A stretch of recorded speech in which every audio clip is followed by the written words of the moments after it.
In the dying days of the Orichin, with forums and promenades still blood wet from Tenno betrayal, a colossal sentient descended upon ancient Ur, falling from distant stars to deliver upon Orichin a terrible and final ruin. Tower upon tower fell to its weapons, but one withstood. The Tower of the Unum. The Tenno scattered, but one remained. Gara, she and the Unum, inseparable. The Unum, lodestone of our people, and subject of 100 stories herself. The sentient was a deformed creature, twisted and massive, sent from some dark fold of distant space. A warped thing wounded by daylight. By night it was a terror, felling tower after tower, citadel after citadel.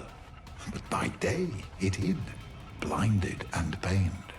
It was during the day that Gara roamed, yearning to strike it from creation while it cowered, weakened and blind, to safeguard her beloved Unum. But never could Gara find it.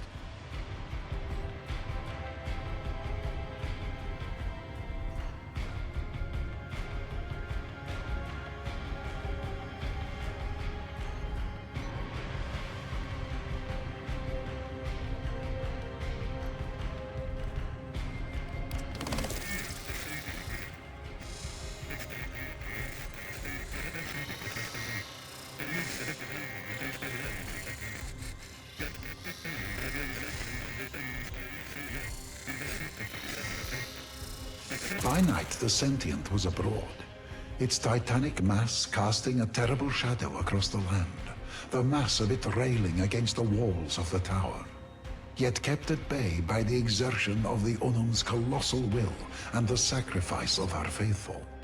But such exertions could not be maintained forever. Gara yearned to strike out, to lash and tear at the monstrosity that threatened her love, but the Unum forbade it. At night, the sentient was at the height of its power, and Gara's light would make her the most tempting of targets to a creature of such profound darkness.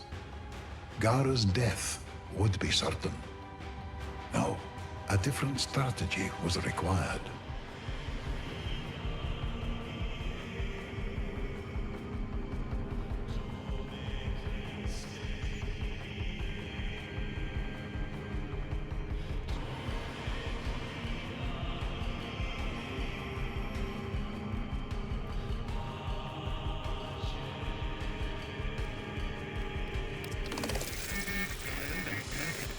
The sentient prowled and pressed and failed, never risking too much, for the sentient could not reproduce. What it lost forever. It had killed many cities before, felled many towers, but this little one prevailed. Why, it pondered in many voices, was that? The Unum knew she could not defend forever, nor could her faithful throw their bodies against the sentient in perpetuity. So she gave her followers some of her blood, her refined temple kuva, and they in turn gave it to the animals of the land. And the animals became an extension of her, and she became an extension of them. And the animals roamed and searched, and they found where the sentient chose to hide itself.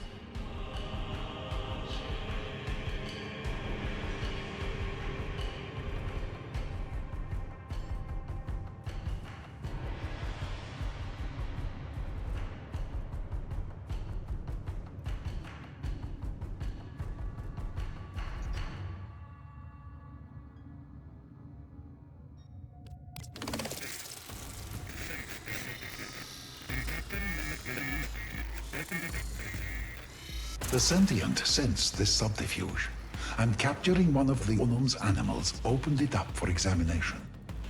And what little of the Unum that was present there lit the sentient's mind like the dark star from which it had fallen. The sentient, you see, could not procreate, but in the temple kuva, it tasted healing, completeness, a future. It devoured each and every last Unum animal, but it was not enough. The sentient turned its hundreds of eyes toward the tower with new understanding. It would not destroy the tower. It would become the tower.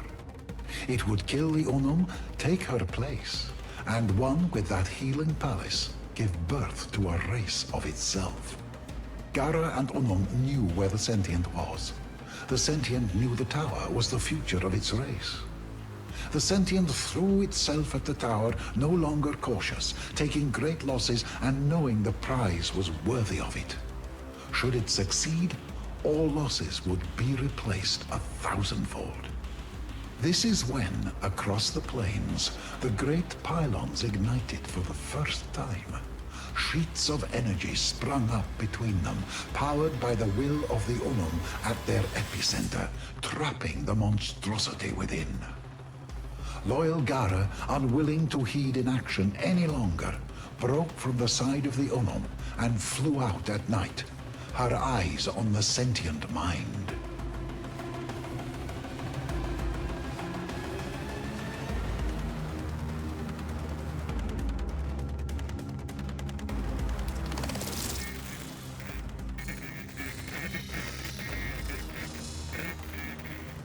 The sentient, torn between its most coveted prize and the mortal threat, broke from the tower and turned back on itself to defend itself from noble Gara. But Gara's eyes were not for the sentient, but for the glittering man-sized device resting just beyond the gates. It had not been there before, but it was there now. It swatted Gara from the sky, drew it to herself, meaning to end her life there and then. The battle was terrible. Gara sustained injuries she would not survive. But in her final moments, brave Gara seized upon the device her beloved Unum had crafted, seized it to her breast, and allowed the sentient to draw her in one final time. Toward its body, toward its core, toward the seat of its intelligence. From within, the sentient unfurled myriad feelers, probes, tendrils, viciously toothed and made for killing. They swept toward Gara violently, and the glass warrior made no defense. Her defense was her final attack. The device detonated, and the Unum cried out as night lit as day. The battle, the terror, was ended. The tower wall shook. The sentient's body shuddered, racked by a cacophonous energy. Forests fell as piece after piece, giant body after giant body, crashed to the plains and marshes and flatlands. Animals fled in spreading waves from pounding sky-high walls of dust, angered and whipped to fury by the death of a god. The last of Gara's energy arced from body to body, machine to machine, piece to piece, a horizon-wide applause of light, beautiful and terrible. And then, silence. All was still. The Unum's adherents wandered through the haze, calling for one another, lost in a miasma. Husbands seizing onto wives, children onto parents. It was over. Gara was never seen again.